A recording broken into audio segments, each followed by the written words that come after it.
ஆதியும் அந்தமும் இல்லாதவர் இறைவன் சிவபெருமான் அப்படின்றது சிவனை வழிபடும் சைவ பிரிவினருடைய சித்தாந்தம்.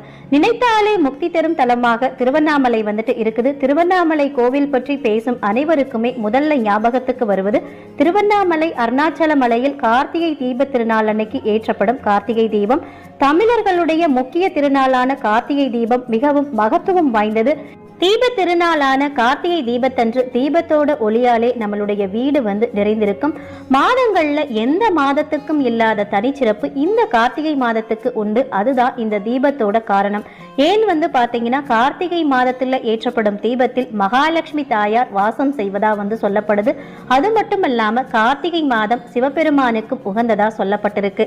இந்த மாதத்துல செய்யக்கூடிய உமா மகேஸ்வர பூஜை அத்தனை சிறப்பு வாய்ந்ததா சொல்லப்படுது. இது மட்டும் இல்லாம கார்த்திகை மாதம் முழுவதுமே நாம ஏற்றக்கூடிய ஒவ்வொரு தீபமும் நம்ம குடும்பம் செல்வ செழிப்போடு வாழ